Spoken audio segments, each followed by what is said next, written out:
Iran আর ইসরায়েলের সংঘাত এখনকার দুনিয়ার সবচেয়ে জটিল সম্পর্কগুলোর একটা। চলুন আজকের এই আলোচনায় এর পেছনের কারণ আর এখনকার পরিস্থিতিটা একটু সহজভাবে বোঝার চেষ্টা করা যাক। এই যে লড়াইটা, এটাকে প্রায়ই বলা হয় শ্যাডো ওয়ার বা ছায়াযুদ্ধ। কেন?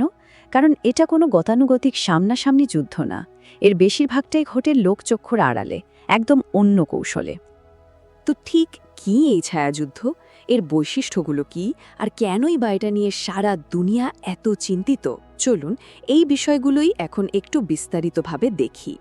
অনেকের মনেই প্রশ্ন আসতে পারে, দুটো দেশের নিজেদের ঝগড়াঝাটি নিয়ে বাকি বিশ্বের এত মাথা ব্যথা কেন, তাই না? কিন্তু ব্যাপারটা আসলে যতটা সহজ মনে হচ্ছে তার চেয়ে অনেক বেশি গভীর, আর এর প্রভাবও বিশ্বজুড়ে। সাধারণত যুদ্ধ বলতে আমরা যা বুঝি, সেখানে দুটো দেশের মধ্যে একটা বর্ডার থাকে, সরাসরি গোলাগুলি হয়। কিন্তু ইরান আর ইসরায়েলের মধ্যে তো কোনো কমন বর্ডারই নেই। তাহলে লড়াইটা হয় কিভাবে? এখানেই আসছে আসল ব্যাপারটা। এদের বছরের পর বছরের এই লড়াইটা চলে প্রক্সি বা অন্য কোনো গোষ্ঠীর মাধ্যমে, সাইবার অ্যাট্যাকের মধ্যে দিয়ে আর গোয়েন্দা সংস্থাগুলোর তৎপরতার মধ্যে দিয়ে। এই যে বিশ্বজুড়ে এত টেনশন, এর পেছনে মোটা দাগে দুটো কারণ আছে। প্রথমটা হলো ইরানের জিওগ্রাফিক্যাল লোকেশন। বিশ্বের অত্যন্ত গুরুত্বপূর্ণ একটা এনার্জি রুট, হরমোজ প্রণালী, ইরানের নিয়ন্ত্রণের খুব কাছে। আর দ্বিতীয়ত, ইসরায়েল হলো মিডল ইস্টের অন্যতম বড় মিলিটারি আর টেকনোলজিক্যাল পাওয়ার। এই দুটো জিনিসই পরিস্থিতিকে ভীষণ জটিল করে তুলেছে। ভাবুন তো একবার, যদি সত্যি সত্যি একটা পুরোদস্তুর যুদ্ধ লেগেই যায়, তাহলে কি হবে? প্রথম ধাক্কাটা লাগবে গ্লোবাল তেলের বাজারে, যা পুরো বিশ্ব অর্থনীতিকে নাড়িয়ে দিতে পারে। এর সাথে সাথে ঝুঁকি আছে যে এই অঞ্চলের অন্যান্য দেশ, এমনকি বড় বড় বিশ্ব শক্তিগুলো এর মধ্যে জড়িয়ে পড়বে, আর তখন এই সংঘাত আরও বড় আকার নিতে পারে। কিন্তু আজকের এই যে সাপে নেউলে সম্পর্ক, এটা কি সবসময়ই এমন ছিল? শুনলে অবাক হতে হয়, ইতিহাস কিন্তু একদম অন্য গল্প বলে। চলুন কয়েক দশক পেছনে ফিরে যাই, যখন পরিস্থিতি ছিল একেবারেই অন্যরকম। বিশ্বাস করা কঠিন, কিন্তু একটা সময় ছিল যখন ইরান আর ইসরায়েল শত্রু তো দূরের কথা, বরং একে অপরের বেশ ভালো কৌশলগত বন্ধু ছিল। একটু টাইমলাইনে চোখ বোলানো যাক। ১৯৫০-এর দশকে ইরান ছিল মুসলিম দুনিয়ার দ্বিতীয় দেশ যারা ইসরায়েলকে একরকম স্বীকৃতি দিয়েছিল। শুধু তাই না, ঠান্ডা যুদ্ধের সময় তো ওরা রীতিমতো পার্টনার ছিল, একসাথে কাজ করত সোভিয়েত ইউনিয়ন আর আরব জাতীয়তাবাদের প্রভাব ঠেকানোর জন্য। আসলে তখন তাদের দুজনেরই কমন শত্রু ছিল কিছু আরব রাষ্ট্র আর সোভিয়েত ইউনিয়ন। আর কথায় আছে না, শত্রুর শত্রু বন্ধু হয়, ঠিক সেইভাবেই তাদের মধ্যে একটা দারুণ স্ট্র্যাটেজিক পার্টনারশিপ গড়ে উঠেছিল, যা আজকের দিনে দাঁড়িয়ে কল্পনা করাও কঠিন। তাহলে আসল প্রশ্নটা হলো, কি এমন হলো যে এত ভালো একটা সম্পর্ক এভাবে পুরোপুরি ঘুরে গেল? কোন ঘটনাটা এই সব কিছু বদলে দিল? এই পুরো গল্পের টার্নিং পয়েন্ট ছিল একটাই ঘটনা, একটা বিশেষ বছর, যা এই দুই দেশের সম্পর্ককে চিরদিনের জন্য বদলে দেয়। হ্যাঁ, ১৯৭৯ সাল ইরানে যখন ইসলামিক রেভলিউশন হলো। এই বিপ্লবটা শুধু ইরানের ভেতরের রাজনীতি না, তাদের পুরো ফরেন পলিসিকেই ১৮০ ডিগ্রি ঘুরিয়ে দেয়। শাহের পতনের পর নতুন যে সরকার ক্ষমতায় এলো, তারা ইসরায়েলের সাথে আগের সব সম্পর্ক ছিন্ন করে দিল। এই টেবিলটা দেখলেই ব্যাপারটা পরিষ্কার হয়ে যাবে। বিপ্লবের আগে ইরান ছিল পশ্চিমা বিশ্বের বন্ধু, ইসরায়েলের পার্টনার। আর বিপ্লবের পর ঠিক তার উল্টো, ইসরায়েল হয়ে গেল তাদের ১ নম্বর আদর্শগত শত্রু আর পশ্চিমা বিশ্বের ঘোর বিরোধী। তো এই যে ইতিহাসটা আমরা দেখলাম, এটা মাথায় রেখে চলুন এখনকার সময়ে ফিরে আসি, কারণ আজকের এই বিপজ্জনক পরিস্থিতির শেকড় তো ওই ইতিহাসেই পোতা আছে। আজকের দিনে এই ছায়াযুদ্ধটা আর শুধু দুটো দেশের মধ্যে সীমাবদ্ধ নেই, এর আঁচ ছড়িয়ে পড়েছে লেবাননে, সিরিয়ায়, ইরাকে, এমনকি লোহিত সাগরের বুকেও। এসব জায়গায় বিভিন্ন গ্রুপ এই লড়াইয়ে জড়িয়ে পড়েছে। একজন বিশ্লেষক খুব চমৎকার একটা কথা বলেছেন, এই যে এতদিন ধরে আড়ালে আবড়ালে লড়াইটা চলছিল, সেটা এখন বিপজ্জনকভাবে একটা সরাসরি যুদ্ধের দোরগোড়া এসে দাঁড়িয়েছে। কথাটা কিন্তু একদম সত্যি। পর্দার আড়ালে লড়াইটা এখন সবার সামনে চলে আসার ঝুঁকি তৈরি হয়েছে। তাহলে আমরা এখন কোথায় দাঁড়িয়ে? একটা ছায়াযুদ্ধ, যা যে কোনো মুহূর্তে একটা পুরোদস্তুর সংঘাতে রূপ নিতে পারে। যদি তাই হয়, তাহলে সামনে কি অপেক্ষা করছে? পুরো মধ্যপ্রাচ্য, এমনকি গোটা বিশ্বের ভবিষ্যৎ কোন দিকে যাবে, এই প্রশ্নগুলোই এখন আমাদের সবার মাথায় ঘুরছে।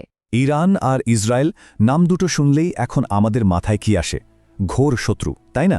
কিন্তু ব্যাপারটা কিন্তু সবসময় এমন ছিল না। চলুন আজ আমরা এমন এক ইতিহাসের পাতা খুলব যা হয়তো অনেকেই ভুলে গেছে, তাদের একসময়ের বন্ধুত্বের এক অবাক করা গল্প। ভাবা যায় গোপন মিত্র আর আজ কিনা ঘোর শত্রু। এই যে নাটকীয় একটা পরিবর্তন, এটাই আমাদের আজকের আলোচনার একেবারে কেন্দ্রবিন্দুতে। তো আসল প্রশ্নটা হলো, কিভাবে, কি করে এই অবিশ্বাস্য বদলটা ঘটে গেল? আচ্ছা, এই ধাঁধা জট খুলতে হলে আমাদের একটু সময় ধরে পিছিয়ে যেতে হবে। চলুন এমন এক মধ্যপ্রাচ্যে ফিরে যায় যেটাকে আজকের দিনের সাথে মেলাতেই কষ্ট হবে। একদম অন্যরকম একটা সময়। হ্যাঁ, কথাটা শুনতে হয়তো অবিশ্বাস্য লাগছে, কিন্তু এটাই সত্যি। প্রায় ৩ দশক, ভাবুন তো, প্রায় ৩০ বছর ধরে শাহ মোহাম্মদ রেজা পাহলভির ইরান আর ইসরায়েলের মধ্যে একটা কৌশলগত বোঝাপড়া ছিল। এটা কিন্তু কোনো কাগজে কলমে সই করা আনুষ্ঠানিক চুক্তি ছিল না, বরং এটা ছিল বাস্তব পরিস্থিতি আর প্রয়োজনে তাগিদে গড়ে ওঠা একটা জোট। কিন্তু প্রশ্ন হলো কেন? মানে এমন দুটো দেশ কেনই বা একে অপরের কাছে আসবে? এর উত্তরটা আসলে লুকিয়ে আছে একটাই কথায়: শত্রু শত্রু আমার বন্ধু। তাদের একটা কমন শত্রু ছিল, আর ছিল কিছু অভিন্ন স্বার্থ। দেখুন, সেই সময়টায় মিশরের ডামাল আবদেল নাসেরের নেতৃত্বে আরব জাতীয়তাবাদের একটা ঝড় উঠেছিল পুরো মধ্যপ্রাচ্য জুড়ে। আর এই মতাদর্শের চোখে ইসরায়েল তো ছিল ১ নম্বর শত্রু। কিন্তু শুধু ইসরায়েলই না, শাহের যে অআরব পশ্চিমাপন্থী ইরান, তাদের জন্য এই আরব জাতীয়তাবাদ ছিল এক বিরাট হুমকি। তো পরিস্থিতিটা এমন দাঁড়ালো যে দুপক্ষই এই আরব জাতীয়তাবাদের বাড়াবাড়িকে ভয় পাচ্ছিল। আবার দুপক্ষেরই দরকার ছিল আমেরিকার সাথে ভালো সম্পর্ক রাখা, অর্থনৈতিক আর সামরিক সমর্থনের জন্য। আর ঠিক এই জায়গাটাতেই তাদের স্বার্থ মিলে গেল। এটাই হয়ে উঠল তাদের সেই অদ্ভুত, অস্বাভাবিক বন্ধুত্বের মূল ভিত্তি। তো আমরা বুঝলাম কেন তারা এক হলো, কিন্তু এই যে গোপন সহযোগিতার কথা আমরা বলছি, এটা ঠিক কিভাবে কাজ করত? তাদের সম্পর্কটা ঠিক কতটা গভীর ছিল? গল্পের শুরুটা কিন্তু সেই ১৯৫০ সাল থেকেই। ইরান তখন ইসরায়েলকে একটা ডি ফ্যাক্টো বা কার্যত স্বীকৃতি দেয়, পুরোপুরি না হলেও মেনে নেওয়া আর কি। আর তারপর ৬০ আর ৭০ দশকে তাদের এই সহযোগিতা এতটাই বেড়ে যায় যে এটা একটা পুরো দস্তুর গোপন মৈত্রীর চেহারা নেয়। আর এই সহযোগিতা কিন্তু কোনো একটা দিকে সীমাবদ্ধ ছিল না। অর্থনীতি, জ্বালানি, এমনকি সামরিক ক্ষেত্রেও তারা একে অপরকে সাহায্য করত। ইরানের সেই সময়ের কুখ্যাত গোয়েন্দা সংস্থা সাভাক আর ইসরায়েলের মোসাদ, তারা পর্যন্ত নিজেদের মধ্যে গুরুত্বপূর্ণ তথ্য আদান প্রদান করত। ভাবা যায়। এর একটা চমৎকার উদাহরণ হল ইলাত আশকেলন পাইপলাইন। এটা ছিল একটা বিশাল প্রজেক্ট। এর মাধ্যমে ইরানের তেল সুয়েজ খাল দিয়ে না গিয়ে একদম সরাসরি ভূমধ্যসাগর হয়ে ইউরোপে পৌঁছে যেত। এটা যে দুই দেশের জন্যই কি বিরাট একটা অর্থনৈতিক সাফল্য ছিল তা বলার অপেক্ষা রাখে না। কিন্তু এত কিছু সত্ত্বেও এই পুরো ব্যাপারটা কিন্তু চলত একদম পর্দার আড়ালে, খুব গোপনে। কারণটা সহজ, শাহজাহান তার আরব প্রতিবেশীদের চটাতে। সবার সামনে বন্ধুত্ব দেখানোটা তখন রাজনৈতিকভাবে একরকম অসম্ভবই ছিল। তো একদিকে যখন বাইরে এই মৈত্রী ধীরে ধীরে আরও শক্তিশালী হচ্ছে, ঠিক সেই সময়ই কিন্তু ইরানের ভেতরে অন্য একটা খেলা চলছিল। সেখানে বোনা হচ্ছিল বিপ্লবের বীজ, যা কিনা সব কিছু ওলটপালট করে দেওয়ার জন্য শুধু সময়ের অপেক্ষা করছিল। এখানেই একটা বড় প্রশ্ন চলে আসে, যদি এই জোটটা দুজনের জন্যই এত উপকারী ছিল, তাহলে শেষ হয়ে গেল কেন? এর উত্তরটা কিন্তু আর বাইরের দুনিয়ায় বা ভূ রাজনীতিতে পাওয়া যাবে না। উত্তরটা খুঁজতে হবে ইরানের ভেতরের রাজনীতিতে। দেখুন, ৭০-এর দশকের শেষের দিকে শাহের শাসনের বিরুদ্ধে মানুষের মনে অসন্তোষ জমতে শুরু করেছিল। একদিকে তেলের টাকায় বড়লোকরা আরও বড়লোক হচ্ছে, অন্যদিকে বাড়ছে অর্থনৈতিক বৈষম্য। তার ওপর শাহের পশ্চিমাপন্থী নীতি, ধর্মীয় নেতাদের বিরোধিতা, সব মিলিয়ে একটা গণ আন্দোলনের আগুন দাউদাউ করে জ্বলে উঠছিল। আর সেই আগুনই খুব শীঘ্রই বিপ্লবের চেহারা নেবে। সেই সময়ের একজন পর্যবেক্ষক খুব সুন্দর একটা কথা বলেছিলেন। তিনি বলেছিলেন, পর্দার আড়ালে একটা নীরব মৈত্রী তো গড়ে উঠছিল ঠিকই, কিন্তু খুব কম লোকই তখন ভাবতে পেরেছিল যে এই সম্পর্কটা কত নাটকীয়ভাবে আর কত তাড়াতাড়ি বদলে যাবে। আর ঠিক তারপরেই ঘটল সেই ঐতিহাসিক ঘটনাটা। এমন এক ঘটনা যা শুধু ইরান বা ইসরায়েল নয়, গোটা মধ্যপ্রাচ্যের রাজনৈতিক মানচিত্রটাই চিরদিনের জন্য বদলে দিয়েছিল। ১৯৭৯ সালের ইসলামী বিপ্লব। এটা ছিল একটা রাজনীতিক ভূমিকম্পের মতো। এই বিপ্লব শুধু শাহকে ক্ষমতা থেকে সরায়নি, এর সাথে কবর দিয়েছিল ইরান আর ইসরায়েলের সেই গোপন মৈত্রীকেও। যারা একসময় ছিল অংশীদার, তারাই রাতারাতি পরিণত হল একে অপরের ঘোর শত্রুতে। এই যে ভুলে যাওয়া ইতিহাসটা, এটা আমাদের একটা কথাই বারবার মনে করিয়ে দেয়, আন্তর্জাতিক সম্পর্কে কোনো কিছুই চিরস্থায়ী নয়। আজ যে শত্রু, কাল সে বন্ধু হতে পারে, আবার উল্টোটাও সত্যি। আজকের মধ্যপ্রাচ্যের এই যে জটিল পরিস্থিতি, এই উত্তপ্ত রাজনীতি, এই হারিয়ে যাওয়া অধ্যায়টা জানার পর সেই রাজনীতি সম্পর্কে আমাদের ধারণাটা কতটা বদলে যায়, তাই না? অনেক বছরই তো আসে আর যায়, তাই না? কিন্তু কিছু বছর থাকে যা ইতিহাসের মোড় ঘুরিয়ে দেয়। মধ্যপ্রাচ্যের জন্য ১৯৭৯ সাল ছিল ঠিক তেমনই একটা বছর। চলুন দেখি ইরানের মাত্র একটা বছর কিভাবে পুরো অঞ্চলের উপর এমন একটা গভীর ছাপ ফেলেছিল যা আজও স্পষ্ট অনুভব করা যায়। কিন্তু প্রশ্নটা হলো, কিভাবে একটা দেশের বিপ্লব, শুধু একটাই বিপ্লব, গোটা একটা অঞ্চলের চেহারাটাই পাল্টে দিতে পারে? এই বড় প্রশ্নের উত্তর খুঁজতেই কিন্তু আমাদের ১৯৭৯ সালের ইরানের সেই উত্তাল রাজপথে ফিরে যেতে হবে। আর সত্যি বলতে এটা মোটেও বাড়িয়ে বলা কিছু না যে ১৯৬৯ সালে মধ্যপ্রাচ্যের ইতিহাসে একটা বিরাট পরিবর্তন এসেছিল। সেই ঘটনার রেশ আজও কিন্তু আমাদের বিশ্বকে নাড়িয়ে দিচ্ছে। তো এই গল্পের শুরুটা হয়েছিল রাস্তায়। ইরান তখন একেবারে টকবক করে ফুটছে, আর দেশের সাধারণ মানুষ নিজেদের ইতিহাস নতুন করে লেখার জন্য পুরোপুরি প্রস্তুত হচ্ছিল।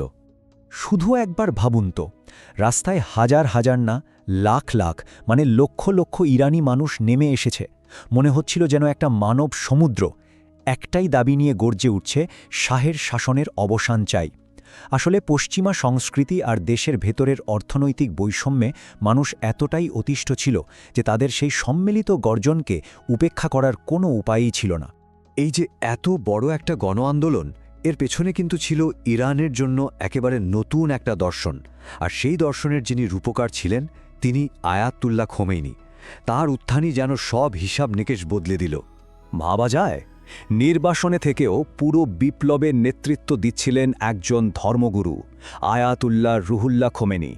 তার ভাষণগুলো ক্যাসেটে রেকর্ড হয়ে হাতে হাতে পাচার হতো, আর কি বলবো, একেবারে দাবানলের মতো ছড়িয়ে পড়ছিল। আর সেটাই এমন এক বিপ্লবের আগুন জ্বালিয়ে দেয় যা শেষ পর্যন্ত শাহের সিংহাসনকেই ছারখার করে দেয়। এখানেই আসলে আমরা দুটো আলাদা দুনিয়ার সংঘাত দেখতে পাই। একদিকে ছিল শাহের রাজতন্ত্র, একদম চোখ ধাঁধানো, আধুনিক আর পশ্চিমা বিশ্বের সাথে যার গভীর যোগাযোগ। আর ঠিক তার বিপরীতে ছিল খোমেনির ইসলামিক প্রজাতন্ত্রের ধারণা, মানে এমন একটা রাষ্ট্র যা চলবে ধর্মীয় আইন আর নেতাদের নির্দেশে। এটা কিন্তু শুধু শাসক বদলের লড়াই ছিল না, এটা ছিল একটা দেশের একেবারে আত্মা দখলের লড়াই। আর এই পরিবর্তনটা যে কত দ্রুত ঘটেছিল। ব্যাপক বিক্ষোভের মুখে শাহ দেশ ছেড়ে পালাতে বাধ্য হলেন, আর সেই ক্ষমতার শূন্যস্থানে জন্ম নিল ইসলামিক প্রজাতন্ত্র। কি বলবো, এক কথায় একটা নাটকীয় আর যুগান্তকারী পালাবদল। এই বিপ্লব কিন্তু শুধু ইরানের ভেতরটাকে ওলটপালট করে দেয়নি, এটা দেশের বন্ধু শত্রুর মানচিত্রটাও নতুন করে এঁকে ফেলেছিল।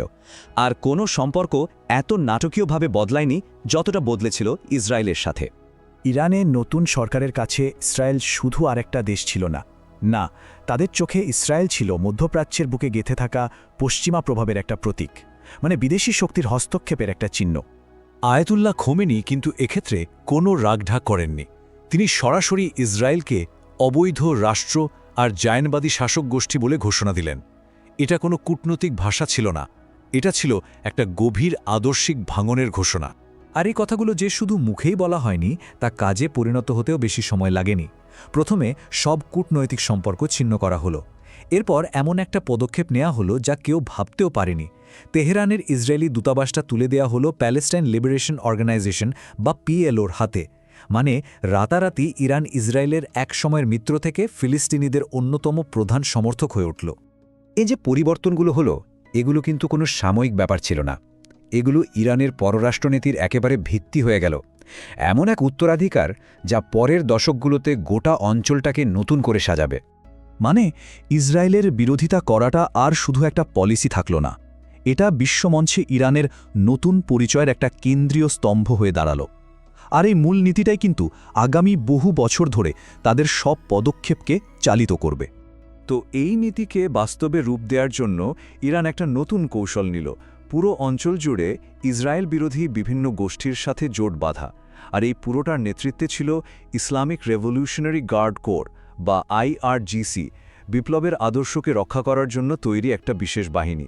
এর মাধ্যমেই কিন্তু ইরান এক নতুন ধরনের ছায়াযুদ্ধের মঞ্চ তৈরি করছিল, যা ভবিষ্যতে সংঘাতের রূপরেখাটা এঁকে দেয়। আর এটাই আমাদের আজকের সবচেয়ে বড় প্রশ্নের সামনে এনে দাঁড় করায়। ১৯৭৯ সালে নেওয়া এই সিদ্ধান্তগুলো, এই নীতিগুলো পরের ৪০টা বছর ধরে এই অঞ্চলের সংঘাতকে কিভাবে প্রভাবিত করেছে। লেবানন থেকে সিরিয়া, ইয়েমেন থেকে ইরাক, সবখানেই কিন্তু সেই বিপ্লবের প্রতিধ্বনি আজও শোনা যায়। এটা আমাদের বারবার মনে করিয়ে দেয় কিভাবে মাত্র একটা বছরই গোটা বিশ্বের ইতিহাসকে চিরদিনের জন্য বদলে দিতে পারে। কখনো কি এমন এক যুদ্ধের কথা ভেবেছেন যা কোনো নির্দিষ্ট যুদ্ধক্ষেত্রে হয় না, যেখানে সোলজার্স বা সৈন্যরা মুখোমুখি লড়াই করে না, বরং মিত্রদের এক বিশাল নেটওয়ার্কের মাধ্যমে ছায়ার আড়াল থেকে সংঘাতকে এগিয়ে নিয়ে যাওয়া হয়? আজ আমরা ঠিক এমনই এক জটিল কৌশল নিয়ে কথা বলবো, আর সেটা হলো ইরানের প্রতিরোধের অক্ষ বা অ্যাক্সেস অফ রেজিস্ট্যান্স। তাহলে মূল প্রশ্নটা কি? প্রশ্নটা হলো কিভাবে কিছু দেশ সরাসরি যুদ্ধ ঘোষণা না করেও বছরের পর বছর ধরে যুদ্ধ চালিয়ে যেতে পারে। আজকের আলোচনায় আমরা এই পরোক্ষ সংঘাতের বিষয়টি বোঝার চেষ্টা করব। দেখুন, ইরান আর ইসরায়েলের মধ্যে যে একটা চাপা উত্তেজনা কাজ করে তা তো সবারই জানা, কিন্তু দশকের পর দশক ধরেও তাদের মধ্যে সরাসরি কোনো যুদ্ধ কিন্তু হয়নি। কেন হয়নি? এর পেছনে বেশ গভীর কিছু কৌশলগত কারণ আছে, আর এ কারণেই এই সংঘাতটা একটা ভিন্ন রূপ নিয়েছে, যা পরিচালিত হয় পর্দার আড়াল থেকে। ব্যাপারটা একটু সহজভাবে ভাবা যাক। একটা হলো সরাসরি যুদ্ধ, যেখানে ঝুঁকি অনেক বেশি, ক্ষয়ক্ষতি ব্যাপক আর শত্রু একেবারে স্পষ্ট। আরেকটা হলো প্রক্সি যুদ্ধ বা ছায়াযুদ্ধ। এখানে ঝুঁকি অনেক কম, আর সবচেয়ে বড় সুবিধা হলো নিজেদের জড়িত থাকার বিষয়টা অস্বীকার করা যায়। প্রতিপক্ষকে দুর্বল করা যায়, কিন্তু নিজেরা নিরাপদে থেকে। আর এটাই ইরানের কৌশলের একেবারে মূল ভিত্তি। তো এই যে প্রক্সি যুদ্ধের কথা বলা হচ্ছে, এর সবচেয়ে বড় আর সফল উদাহরণ কোনটা? সেটা হলো হিজবুল্লাহ। চলুন, লেবাননে এই সংগঠনটা কিভাবে ইরানের কৌশলের একটা আদর্শ মডেল হয়ে উঠল সেই গল্পটা একটু দেখি। এর শুরুটা হয়েছিল সেই ৮০ দশকে। লেবাননে তখন গৃহযুদ্ধ চলছে, তার ওপর ইসরায়েলি আগ্রাসন। এই চরম বিশৃঙ্খলার মধ্যেই কিন্তু হিজবুল্লাহর জন্ম। ঠিক ১৯৮২ সালে তারা আনুষ্ঠানিকভাবে তৈরি হয়, আর এরপর তাদের শক্তির আসল পরীক্ষা হয় ২০০৬ সালে, যখন ইসরায়েলের সাথে তাদের একটা বিধ্বংসী যুদ্ধ হয়। এই দুটো ঘটনাই কিন্তু তাদের আজকের অবস্থানে আসার পেছনে সবচেয়ে বড় ভূমিকা রেখেছে। এখন কথা হলো, হিজবুল্লাহ এত শক্তিশালী হলো কিভাবে? এখানেই আসে ইরানের ভূমিকা। ইরানের যে রেভলিউশনারি গার্ড কর্পস বা বিপ্লবী রক্ষী বাহিনী আছে, তারা একেবারে শুরু থেকে হিজবুল্লাহর পেছনে ছিল। শুধু টাকা দিয়েই সাহায্য করা নয়, বরং তাদের হাতে তুলে দিয়েছে আধুনিক অস্ত্র, দিয়েছে উন্নত সামরিক ট্রেনিং। বলতে গেলে একেবারে হাতে ধরে একটা শক্তিশালী বাহিনীতে পরিণত করেছে। আর এর ফল কি হলো? ফল হলো বিশাল। বিশ্লেষকরা তো বলেনি যে হিজবুল্লাহ এখন বিশ্বের সবচেয়ে ভারী অস্ত্রের সজ্জিত অরাষ্ট্রীয় গোষ্ঠীগুলোর মধ্যে অন্যতম। মানেটা কি? মানে হলো, এটা কোনো দেশের সেনাবাহিনী না, কিন্তু এর ক্ষমতা অনেক দেশের সেনাবাহিনীর চেয়েও বেশি। এই একটা কথাই বুঝিয়ে দেয় যে তাদের সামরিক শক্তি ঠিক কোন পর্যায়ে চলে গেছে। আচ্ছা, হিজবুল্লাহর এই মডেলটা তো দারুণভাবে কাজ করলো। তো ইরান কি করলো?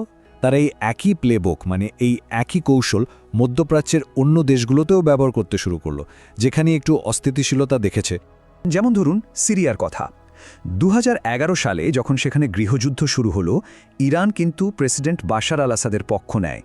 আবার তারও আগে ২০০৩ সালে যখন মার্কিন যুক্তরাষ্ট্র ইরাকে হামলা করল, সেখানে একটা বিশাল ক্ষমতার শূন্যতা তৈরি হয়।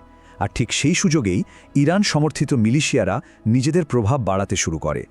তো এই যে বিভিন্ন দেশে ছড়িয়ে থাকা গ্রুপগুলো, লেবাননে হিজবুল্লাহ, সিরিয়ায় আসাদের অনুগত বাহিনী, ইরাকের মিলিশিয়া, এই সবগুলোকে নিয়েই ইরানের একটা বিশাল নেটওয়ার্ক তৈরি হয়েছে। আর এই নেটওয়ার্কেরই একটা বিশেষ নাম আছে। একেই বলা হয় অ্যাক্সেস অফ রেজিস্ট্যান্স বা প্রতিরোধের অক্ষ। সহজ কথায়, প্রতিরোধের অক্ষ হল মধ্যপ্রাচ্যে ইরান আর তার সমর্থিত যত মিলিশিয়া আর মিত্র রাষ্ট্র আছে তাদের একটা জোট। এই নেটওয়ার্কের মাধ্যমেই ইরান পুরো অঞ্চলে তার প্রভাব ধরে রাখে এবং শত্রুদের মোকাবেলা করে। তাহলে এই যে বিশাল একটা ভূ রাজনৈতিক খেলা চলছে, এর মূল খেলোয়াড় কারা? একদিকে আছে হিজবুল্লাহ, ইরানের বিপ্লবী রক্ষী বাহিনী বা IRGC, সিরিয়ার প্রেসিডেন্ট বাশার আল আসাদ, আর অন্যদিকে তাদের প্রধান প্রতিপক্ষ অর্থাৎ ইসরায়েলি প্রতিরক্ষা বাহিনী। এতক্ষণ তো আমরা ইরানের দিক থেকে কৌশলটা দেখলাম, কিন্তু আয়নার অন্য পাশে যারা আছে মানে ইসরায়েল, তারাই পুরো বিষয়টাকে কিভাবে দেখে? তাদের জন্য এর ফলাফলটা কি? ইসরায়েলের দৃষ্টিকোণ থেকে যদি দেখা যায় তাহলে ছবিটা কিন্তু বেশ অন্যরকম।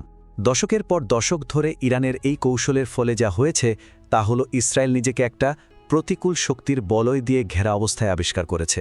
মানে তাদের চারপাশে লেবানন থেকে সিরিয়া পর্যন্ত এমন সব শক্তির অবস্থান যারা তাদের শত্রু। এই পুরো আলোচনা শেষে একটা বড় প্রশ্ন কিন্তু আমাদের সামনে এসে দাঁড়ায়। যখন কোনো যুদ্ধের নির্দিষ্ট ময়দান থাকে না, যখন শত্রু অদৃশ্য থেকে লড়াই করে, তখন সেই সংঘাতের শেষটা আসলে কোথায়? এটা এমন এক প্রশ্ন যা শুধু এই অঞ্চলের জন্যই নয়, বরং আধুনিক যুদ্ধের ধরন নিয়েই আমাদের নতুন করে ভাবতে বাধ্য করে।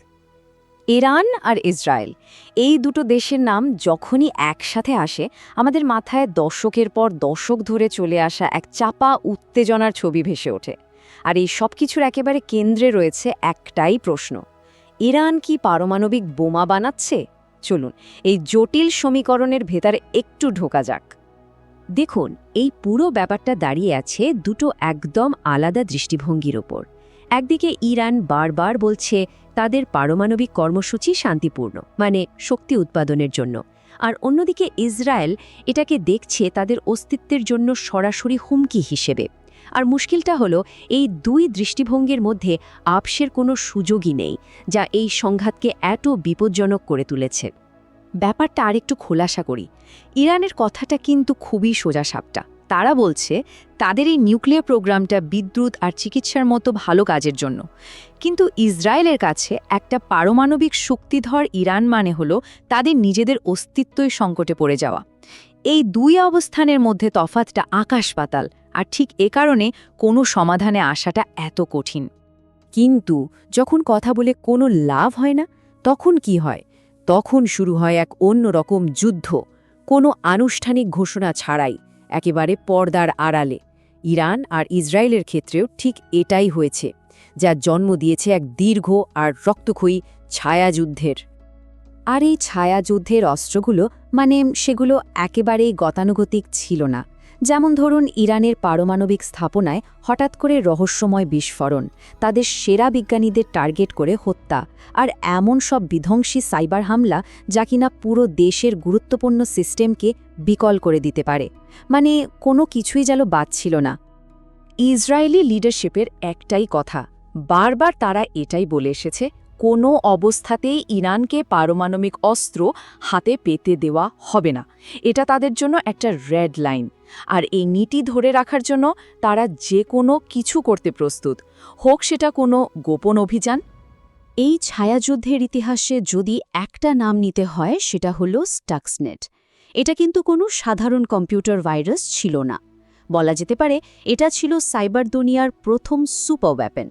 ধারণা করা হয় আমেরিকা আর ইসরায়েল মিলে এটা তৈরি করেছিল, আর এর একটাই লক্ষ্য ছিল ইরানের পারমাণবিক সেন্ট্রিফিউজগুলোকে ধ্বংস করা, তাও আবার কোনো বোমা না ফেলেই। ভাবুন একবার, স্টাক্সনেট যেভাবে কাজ করেছিল তা একেবারে সাইফাই মুভির মতো। প্রথমে এটা একদম চুপিসারে ইরানের নেটওয়ার্কে ঢুকে পড়ে, তারপর নির্দিষ্ট সেন্ট্রিফিউজ কন্ট্রোলারগুলোকে টার্গেট করে সেগুলোকে এমনভাবে নিয়ন্ত্রণ করতে শুরু করে যে যন্ত্রগুলো প্রচণ্ড গতিতে ঘুরতে ঘুরতে নিজেরাই টুকরো টুকরো হয়ে যায়। এটা ছিল ডিজিটাল ওয়ার্ল্ড থেকে রিয়েল ওয়ার্ল্ডে অ্যাটাকের সবচেয়ে বড় উদাহরণ। কিন্তু এই হামলা, এই গোপন যুদ্ধের সমান্তরালেই কিন্তু আরেকটা চেষ্টা চলছিল, তবে সেটা অস্ত্রের নয়, আলোচনার। সংঘাতের পাশাপাশি কূটনীতির একটা রাস্তাও খোলা রাখা হয়েছিল। বিশ্বের বড় বড় শক্তিগুলো চেষ্টা করছিল এই সংকটটা আলোচনার টেবিলে বসে সমাধান করার। তাদের লক্ষ্য ছিল একটা কূটনৈতিক চুক্তির মাধ্যমে এই পারমাণবিক উত্তেজনা কমানো। তবে এই চুক্তিতে পৌঁছানোর রাস্তাটা কিন্তু মোটেই সহজ ছিল না। 2000-এর দশক থেকেই ইরানের প্রোগ্রাম নিয়ে আন্তর্জাতিক মহলে চিন্তা বাড়ছিল। তারপর 2010-এ হলো স্টাক্সনেট অ্যাটাক, যা টেনশনকে একেবারে চূড়ায় নিয়ে গেল। আর তারপর অনেক বছরের চেষ্টার পর 2015 সালে অবশেষে সেই ঐতিহাসিক পারমাণবিক চুক্তিটা সই হলো। চুক্তিটা আসলে ছিল একটা লেনদেনের মতো, খুবই সোজাসাপটা। একদিকে ইরান রাজি হলো তাদের ইউরেনিয়াম সমৃদ্ধ করার কাজ কমিয়ে দেবে, আর আন্তর্জাতিক ইন্সপেক্টরদের সবকিছু দেখতে দেবে, আর তার বদলে বিশ্বের শক্তিশালী দেশগুলো ইরানের ওপর থেকে বছরের পর বছর ধরে চাপানো অর্থনৈতিক নিষেধাজ্ঞাগুলো তুলে নেবে। সত্যি বলতে এটা একটা বিরাট বড় ব্রেকথ্রু ছিল। কিন্তু ভালো জিনিস অনেক সময় বেশি দিন টেকে না। এই কূটনৈতিক সাফল্য কিন্তু বেশি দিন থাকল না। খুব তাড়াতাড়ি পুরনো উত্তেজনা আবার ফিরে আসতে শুরু করল, আর পরিস্থিতি আগের থেকেও জটিল হয়ে উঠল। সালটা ছিল 2018, আর এই একটা বছরই পুরো খেলাটাকে ঘুরিয়ে দিল। ঠিক তাই, 2018 সালে আমেরিকা হঠাৎ করে ঘোষণা দিল যে তারা এই চুক্তি থেকে বেরিয়ে যাচ্ছে। তাদের যুক্তি ছিল যে এই চুক্তি ইরানের মিসাইল প্রোগ্রাম বা ওই অঞ্চলে তাদের প্রভাব কমাতে পারছে না। ব্যাস, এই একটা সিদ্ধান্তই পুরো কূটনীতি কাঠামোটাকে এক ঝটকায় ভেঙে দিল। আর এর ফল হল মারাত্মক। এই সিদ্ধান্তের পর কূটনৈতিক সমাধানের রাস্তাটা প্রায় বন্ধ হয়ে গেল, আর অন্যদিকে আঞ্চলিক উত্তেজনা যেন হু হু করে বাড়তে লাগল। নিষেধাজ্ঞাগুলো আবার ফিরে আসলো, আর মধ্যপ্রাচ্যের আকাশে আবার নতুন করে যুদ্ধের মেঘ জমতে শুরু করল। তো এখন প্রশ্নটা হলো, কূটনীতির দরজা যখন প্রায় বন্ধ, তখন সামনে কি অপেক্ষা করছে? এই ছায়াযুদ্ধ কি আরও ভয়ঙ্কর দিকে যাবে, নাকি নূতন কোনো সমাধানের আশা এখনও আছে? এই উত্তরটার উপরেই হয়তো নির্ভর করছে পুরো মধ্যপ্রাচ্যের ভবিষ্যৎ। একটু ভেবে দেখুন তো, এমন একটা যুদ্ধের কথা যেখানে কোনো নির্দিষ্ট রণক্ষেত্র নেই, সৈন্যরা সব অদৃশ্য, আর প্রত্যেকটা আক্রমণ হয় পর্দার আড়াল থেকে। শুনতে অবাক লাগলেও দশকের পর দশক ধরে ইরান আর ইসরায়েলের মধ্যে ঠিক এই রকমই একটা লড়াই কিন্তু চলে আসছে। আজকের আলোচনাটা ঠিক এই নিয়েই, এই ছায়াযুদ্ধের রহস্যটা ভেদ করা যাক। যুদ্ধক্ষেত্র ছাড়া যুদ্ধ, অদ্ভুত শোনায় তাই না? কিন্তু এটাই সত্যি, এটাই ঘটছে। তো আসল প্রশ্নটা হলো, এটা কিভাবে সম্ভব? চলুন আজকের এই আলোচনাতে এই প্রশ্নটারই উত্তর খোঁজার চেষ্টা করি। এই যে অদ্ভুত লড়াইটা, একেই বিশেষজ্ঞরা নাম দিয়েছেন ছায়াযুদ্ধ বা শ্যাডো ওয়ার। এর মানেটা কি? মানে হলো কোনো পক্ষই কিন্তু সরাসরি যুদ্ধের ঘোষণা দেয় না, বরং পুরো ব্যাপারটা চলতে থাকে একদম গোপনে, ছোট ছোট গোপন অভিযানের মাধ্যমে। আর সবচেয়ে বড় বৈশিষ্ট্য হলো, এই সব হামলার পর দায়িত্ব কেউ স্বীকার করে না, প্রায় সবসময় অস্বীকার করা হয়। ইরান আর ইসরায়েলের সংঘাতটা কিন্তু একদম এই সংজ্ঞার সাথে মিলে যায়। আচ্ছা, তাহলে প্রশ্ন হলো, এই ছায়াযুদ্ধের ময়দানগুলো আসলে কোথায়? যেহেতু কোনো নির্দিষ্ট যুদ্ধক্ষেত্র নেই, লড়াইটা তাই ছড়িয়ে পড়েছে একেবারে ভিন্ন ভিন্ন কয়েকটি ফ্রন্টে। চলুন এক এক করে দেখে নেওয়া যাক এই অদৃশ্য যুদ্ধক্ষেত্রগুলো। বেশ ইন্টারেস্টিং কিন্তু। প্রথমেই আসা যাক আকাশের কথায়। ভাবুন তো, গভীর রাতে সিরিয়ার আকাশে উড়ছে ইসরায়েলি যুদ্ধ বিমান। তাদের টার্গেট কি? টার্গেট হলো ইরান থেকে পাঠানো অস্ত্রের চালান ধ্বংস করা। বিভিন্ন সূত্র থেকে যা জানা যায়, এই ধরনের গোপন বিমান হামলাগুলোই কিন্তু এই ছায়াযুদ্ধের একটা বিরাট অংশ। এরপরে যুদ্ধক্ষেত্রটা কিন্তু আমাদের সবার খুব চেনা। হ্যাঁ, ডিজিটাল দুনিয়া, মানে সাইবার স্পেস। এখানে কোনো বন্দুক বা বোমা নয়, এখানকার অস্ত্র হলো কোড আর কিবোর্ড। ইরানের সাইবার ইউনিটগুলো নাকি বারবার চেষ্টা করেছে ইসরায়েলের বিদ্যুৎ বা জলের মতো জরুরি পরিকাঠামো হ্যাক করার। ভাবা যায়, মানে বন্দুক বোমার জায়গায় এখানে লড়াইটা চলছে ডেটা আর অ্যালগোরিদম দিয়ে। আর শুনুন, লড়াইটা কিন্তু শুধু আকাশ বা সাইবার স্পেসেই থেমে নেই, এটা ছড়িয়ে পড়েছে গভীর সমুদ্র। মাঝে মধ্যে শোনা যায় মাঝ সমুদ্রে কোনো তেলের ট্যাঙ্কারের রহস্যময় বিস্ফোরণ ঘটেছে বা অন্তর্ঘাত করা হয়েছে। কিন্তু কে করল, এর উত্তরটা প্রায় কখনোই পরিষ্কারভাবে পাওয়া যায় না। সবকিছুই ধোঁয়াশায় ঢাকা থাকে, আর এটাই কিন্তু এই ছায়াযুদ্ধের একটা বড় কৌশল। আর সবশেষে যে ক্ষেত্রটার কথা না বললেই নয়, সেটা হলো সবচেয়ে গোপন, সবচেয়ে অন্ধকার যুদ্ধক্ষেত্র, গোয়েন্দাদের জগৎ। এখানে কি হয়? এখানে হয় বিজ্ঞানী হত্যা, ভিনদেশে খতরনাক সব অভিযান, আর অবশ্যই তথ্য চুরি। বলা হয়, দুই দেশের গোয়েন্দা সংস্থাই এই অদৃশ্য লড়াইয়ে একে অপরের ওপর বুকুয়ান ঝাঁপিয়ে পড়ছে। কিন্তু এই যে এতগুলো গোপন হামলা আর পাল্টা হামলা চলছে, এগুলোকে কিন্তু শুধু বিচ্ছিন্ন ঘটনা ভাবলে চলবে না। এর পরিণতি কিন্তু খুবই ভয়াবহ হতে পারে। আসলে প্রত্যেকটা পদক্ষেপই যেন একটা বারুদের স্তূপে ছোট্ট একটা স্ফুলিঙ্গ ফেলার মতো। চলুন দেখি কেন এই খেলাটা এতটা বিপজ্জনক। একটা কথা আছে যেটা এই পরিস্থিতিটাকে খুব ভালোভাবে ব্যাখ্যা করে। প্রতিটি আঘাত একটা বার্তা বহন করত, আর প্রতিটি প্রতিশোধ পরিস্থিতিকে আরও ঘোলাটে করার ঝুঁকি তৈরি করত। এই কথাটা কিন্তু পুরো ব্যাপারটার সারমর্ম। মানে ছায়াযুদ্ধের প্রত্যেকটা হামলা আসলে একটা সিগন্যাল, একটা মেসেজ। এটা শুধু ক্ষতি করার জন্য নয়, বরং প্রতিপক্ষকে একটা বার্তা দেওয়ার জন্য।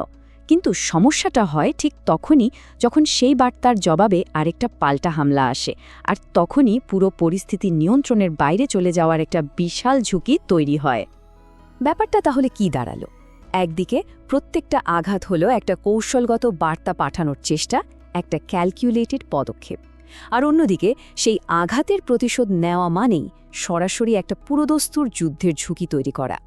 পরিস্থিতিটা অনেকটা এরকম যে দুটো দেশই যেন একটা খাদের একেবারে কিনারে দাঁড়িয়ে দড়ি টানাকানি খেলছে, যেখানে সামান্য একটা ভুলচুক হলে কিন্তু ভয়ঙ্কর পতন নিশ্চিত। কিন্তু ভাবার বিষয় হল, বছরের পর বছর ধরে যখন এই গোপন আঘাত আর প্রতিশোধের চক্রটা চলতেই থাকে, তখন শেষ পর্যন্ত কি হয়? একটা ছায়া যুদ্ধ কি আসলেই চিরকাল ছায়ার মধ্যেই লুকিয়ে থাকতে পারে, নাকি একটা সময় তাকে আলোয় আসতেই হয়? আর বিভিন্ন বিশ্লেষণ থেকে কিন্তু ঠিক এই উত্তরটাই উঠে আসছে। দীর্ঘদিনের এই ছায়াযুদ্ধের ফলে সবচেয়ে বিপজ্জনক যে ব্যাপারটা ঘটেছে তা হল গোপন আর প্রকাশ্য সংঘাতের মাঝখানে যে একটা সূক্ষ্ম লাইন ছিল, সেই সীমারেখাটাই এখন ঝাপসা হয়ে গেছে। মানে যে অদৃশ্য দেয়ালটা দুটোকে আলাদা করে রেখেছিল, সেটা যেন ধীরে ধীরে ভেঙে পড়ছে। তাহলে শেষ প্রশ্নটা কিন্তু এটাই, যখন একটা ছায়াযুদ্ধ আর ছায়ার আড়ালে থাকে না, যখন সেটা সবার সামনে মানে আলোয় চলে আসে, তখন ঠিক কি হয়? এর পরের অধ্যায়টা আসলে কেমন হতে চলেছে, এই বড় প্রশ্নটা ভাবার জন্য রইল। 2000-এর দশকটা ইরান আর ইসরায়েলের জন্য একটা অন্যরকম সময় ছিল। উত্তেজনা বাড়তে বাড়তে এমন এক পর্যায়ে চলে যায় যে মনে হচ্ছিল পুরো মধ্যপ্রাচ্যটাই বুঝি একটা বড়সড় যুদ্ধের মুখে পড়তে যাচ্ছে। কিন্তু প্রশ্ন হলো, পরিস্থিতিটা ঠিক কিভাবে এতটা খারাপ হয়ে গেল? শুরুতেই এই কথাটা দেখুন, ইরান ও ইসরায়েলের মধ্যে একটা ফুল স্কেল যুদ্ধের সম্ভাবনা আর অসম্ভব মনে হচ্ছিল না। ভাবা যায়, যেটাকে একসময় কেউ কল্পনাও করতে পারত না, সেটাই হয়ে দাঁড়ালো আলোচনার কেন্দ্রবিন্দু। তো চলুন দেখি কেন এই পরিস্থিতি তৈরি হলো। তো চলুন একটু গভীরে যাই। 2020-র দশকে এই অঞ্চলের যে জিওপলিটিক্যাল সিনারিও, সেটা কিন্তু একদম নাটকীয়ভাবে বদলে যায়। আর এই বদলের ফলে জন্ম নেয় একটা নতুন আর সত্যি বলতে খুবই বিপজ্জনক এক বাস্তবতা। আর একটা জিনিস মাথায় রাখা দরকার, এই সংকট কিন্তু হুট করে একদিনে তৈরি হয়নি, না, একদমই না। বরং পুরো 2020-র দশক ধরেই একটু একটু করে, মানে ধীরে ধীরে কিন্তু ক্রমাগতভাবে এই টেনশনটা বাড়ছিল। এখন প্রশ্ন হলো, এই উত্তেজনা বাড়ার পেছনে মূল কারণটা কি ছিল? আচ্ছা, এর অন্যতম একটা বড় কারণ ছিল ইরানের সামরিক শক্তি, যেটা চোখে পড়ার মতো করে বাড়ছিল। বিষয়টা কিন্তু বেশ ইন্টারেস্টিং। ইরান দুটো দিকে খুব জোর দিয়েছিল। এক, তাদের মিসাইল ক্যাপাবিলিটি মানে ক্ষেপণাস্ত্রের ক্ষমতা বাড়ানো, আর দুই, ড্রোন ওয়ারফেয়ার। এই ড্রোন প্রযুক্তিটা তারা দারুণভাবে আয়ত্ত করে ফেলে। তো এই দুটো জিনিস মিলে তাদের আক্রমণ করার ক্ষমতাকে এমন পর্যায়ে নিয়ে যায় যেটাকে সরাসরি হুমকি হিসেবেই দেখা হচ্ছিল। তো ইরান যখন নিজেদের শক্তি বাড়াচ্ছে, তখন ইসরায়েল কি চুপচাপ বসে থাকবে? একদমই না, তারাও সরাসরি অ্যাকশনে নেমে পড়ে। আর এর ফলে এই সংঘাতের চক্রে একটা নতুন মাত্রা যোগ হয়। তাদের মূল টার্গেট কি ছিল? দেখুন, তারা বিশেষভাবে সিরিয়ার ভেতরে থাকা ইরানের যে টার্গেটগুলো ছিল, মানে তাদের মিলিটারি বেস বা সরঞ্জাম, সেগুলোর ওপর হামলা অনেক বাড়িয়ে দেয়। সোজা কথায় এটা ছিল ওই অঞ্চলে ইরানের প্রভাব কমানোর একটা সরাসরি চেষ্টা। আর এর ফলেই তৈরি হয় একটা ডেঞ্জারাস সাইকেল বা চক্র। ব্যাপারটা এমন দাঁড়ায় যে একদিকে ইরান তাদের মিসাইল আর ড্রোনের শক্তি বাড়াচ্ছে, আর অন্যদিকে ইসরায়েল সেই সব টার্গেটে অ্যাট্যাক করছে। এটাকে বলে টিট ফর ট্যাট সিচুয়েশন। মানে এক পক্ষ একটা চাল দিচ্ছে, তো অন্য পক্ষ আরেকটা পাল্টা চাল দিচ্ছে, আর এতে পরিস্থিতি আরও খারাপ হচ্ছিল। কিন্তু গল্পটা এখানেই শেষ না। এই জটিল ইকুয়েশনে আরও একটা ফ্যাক্টর যোগ হয়, এমন একটা ফ্যাক্টর যা পুরো পরিস্থিতিকে আরও বেশি আনস্টেবল, মানে অস্থিতিশীল আর অনিয়ন্ত্রিত করে তোলে। এই ফ্যাক্টরটা কি? এরা হলো ওই অঞ্চলের বিভিন্ন মিলিশিয়া গ্রুপ বা সশস্ত্র গোষ্ঠী। দেখুন, এরা কিন্তু কোনো দেশের সরকারি বাহিনী না, এদেরকে প্রায় ওই অঞ্চলের বড় কোনো শক্তি সাপোর্ট দেয়। আর এই সময়ে এই গ্রুপগুলো হঠাৎ করে অনেক বেশি অ্যাক্টিভ হয়ে ওঠে, ফলে কখন কে কি করবে তা বোঝাটা খুব মুশকিল হয়ে পড়ে। পুরো ব্যাপারটাই খুব আনপ্রেডিক্টেবল হয়ে যায়। তাহলে দেখুন কি দাঁড়ালো, একদিকে ইরানের মিলিটারি পাওয়ার বাড়ছে, অন্যদিকে ইসরায়েলের পাল্টা অ্যাটাক চলছে, আর তার সাথে যোগ হয়েছে এই মিলিশিয়া গ্রুপগুলোর অ্যাক্টিভিটি। এই সব কিছু মিলে এমন একটা বিস্ফোরক পরিস্থিতি তৈরি হলো যেন যে কোনো মুহূর্তে কিছু একটা ঘটে যেতে পারে। চলুন পুরো বিষয়টা একবার স্টেপ বাই স্টেপ সাজিয়ে নিই। স্টেপ 1, ইরান তাদের অস্ত্রশস্ত্র বাড়ালো। স্টেপ 2, ইসরায়েল এর জবাবে পাল্টা হামলা শুরু করলো। আর স্টেপ 3, আঞ্চলিক মিলিশিয়া গ্রুপগুলো আরও বেশি অ্যাক্টিভ হয়ে উঠল। আর এই 3টে ধাপের ফাইনাল রেজাল্ট কি? পুরো অঞ্চলটা একটা সরাসরি যুদ্ধের একেবারে দোরগোড়ায় এসে দাঁড়ালো। আর সত্যি বলতে প্রত্যেকটা ছোট বড় ঘটনা, প্রত্যেকটা অ্যাটাক আর কাউন্টার অ্যাটাক পরিস্থিতিকে শুধু খাদের কিনারার দিকেই ঠেলে দিচ্ছিল। এটা যেন একটা লাগাতার ধাক্কার মতো, যেটা থামার কোনো নামই নিচ্ছিল না। তাহলে শেষ পর্যন্ত প্রশ্নটা এটাই দাঁড়ায়, যেটাকে একসময় অসম্ভব বলে মনে করা হতো, সেটাই যখন প্রায় বাস্তব হয়ে আমাদের সামনে, তখন এরপর কি? এই অঞ্চলের ভবিষ্যৎ আসলে কোন দিকে যাচ্ছে?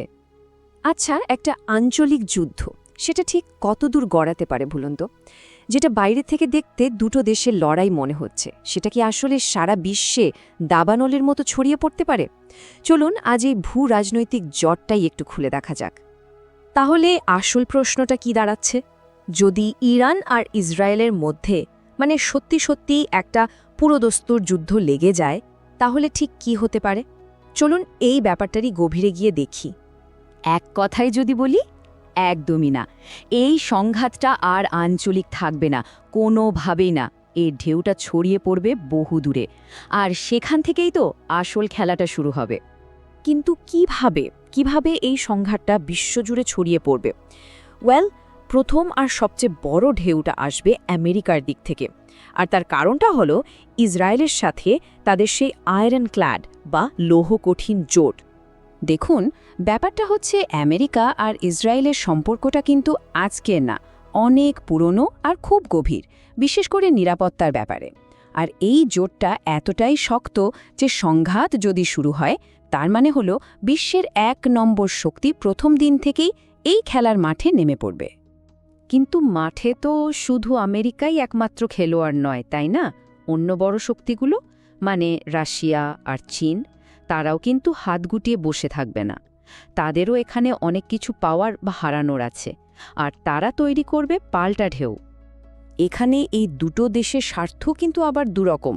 যেমন ধরুন রাশিয়া, তাদের সাথে ইরানের একটা কৌশলগত পার্টনারশিপ আছে, তো স্বাভাবিকভাবেই তারা চাইবে বন্ধুর পাশে দাঁড়াতে। অন্যদিকে চীনের চিন্তাটা আবার একদম অন্য জায়গায়।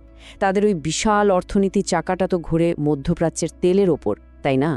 যুদ্ধ মানেই তো সেই তেলের সাপ্লাই লাইনে একটা বিশাল ধাক্কা, আর চীন এটা কোনো মতেই হতে দেবে না।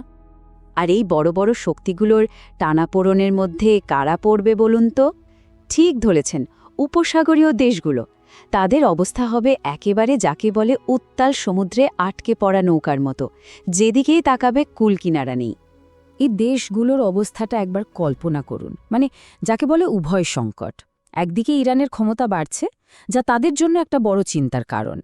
আবার অন্যদিকে যদি সত্যি সত্যি একটা বড় যুদ্ধ বেঁধে যায়, তাহলে তো তাদের পুরো অর্থনীতিই ধসে পড়বে, কারণ সবটাই তো তেলের উপর নির্ভরশীল। এখন তারা যাবে কোন দিকে?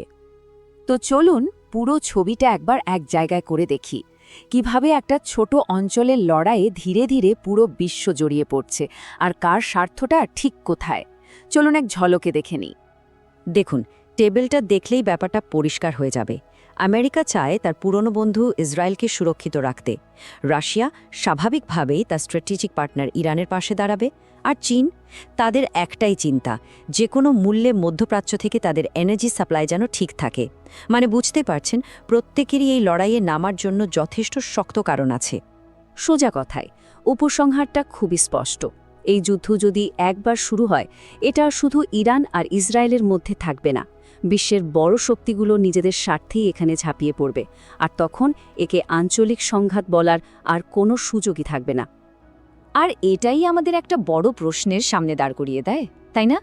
আজকের এই কানেক্টেড দুনিয়ায় যেখানে সবার স্বার্থ সবার সাথে আষ্টে পৃষ্ঠে জড়িয়ে আছে, সেখানে কি কোনো বড় লড়াই সত্যি আর লোকাল বা স্থানীয় থাকতে পারে, নাকি ছোট্ট একটা আগুনের ফুলকি সারা বিশ্বে দাবানল ছড়িয়ে দেওয়ার জন্য যথেষ্ট? একটা আঞ্চলিক সংঘাত আর তার জেরে টালমাটাল গোটা বিশ্বের অর্থনীতি, এটা কিভাবে সম্ভব? চলুন আজকের এই বিশ্লেষণে আমরা ঠিক এই ব্যাপারটাই ধাপে ধাপে বোঝার চেষ্টা করি। শুনতে হয়তো খুব সাধারণ একটা প্রশ্ন মনে হচ্ছে, তাই না? যে একটা নির্দিষ্ট জায়গার ঘটনা কিভাবে সারা পৃথিবীকে নাড়িয়ে দিতে পারে। কিন্তু এর প্রভাব যে কতটা মারাত্মক হতে পারে তা হয়তো আমরা কল্পনাও করতে পারি না। আর এই পুরো রহস্যের চাবিকাঠিটা লুকিয়ে আছে বিশ্বের খুব গুরুত্বপূর্ণ কয়েকটা পথের মধ্যে। তো সব কিছুর মূলে রয়েছে একটা বিশেষ ভৌগোলিক এলাকা, এমন একটা জায়গা যা বিশ্ব অর্থনীতির জন্য বলতে গেলে লাইফলাইন। এই একটা কথাই বুঝিয়ে দেয় যে এই এলাকাটা ঠিক কতটা গুরুত্বপূর্ণ। মানে এখানে শুধু তেলের ভাণ্ডারই আছে তা নয়, এই এলাকাই হলো সেই তেল সারা বিশ্বে ছড়িয়ে পড়ার মূল রাস্তা। আর এই সব রাস্তার মধ্যে সবচেয়ে জরুরি যে জায়গাটা, সেটার নাম হলো হরমুজ প্রণালী। আচ্ছা, এটা কিনা বিশ্ব অর্থনীতির প্রধান আর্টারি বা ধমনী বলা যেতে পারে। এখন ভাবুন তো, এই আর্টারি যদি হঠাৎ ব্লক হয়ে যায় তাহলে কি ঘটবে? আর ঠিক এখানেই প্রথম ধাক্কাটা লাগে। এখান থেকে শুরু হয় একটা ডমিনো এফেক্ট, মানে একটার পর একটা বিপর্যয়। ধরুন যখনই এইরকম একটা গুরুত্বপূর্ণ অঞ্চলে কোনো সংঘাত শুরু হয়, সঙ্গে সঙ্গে তেলের যে সাপ্লাই চেনটা আছে সেটা সরাসরি হুমকির মুখে পড়ে। সোজা কথায়, তেলের ট্যাঙ্কার চলাচল বন্ধ, বন্দরগুলো অচল। আর সাপ্লাই কমে গেলে কি হয়?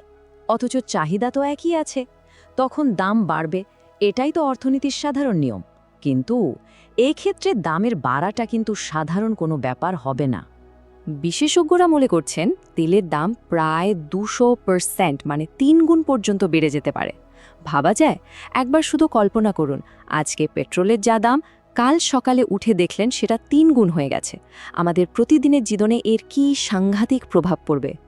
কিন্তু গল্পটা শুধু তেলের দামে এসেই থেমে যায় না।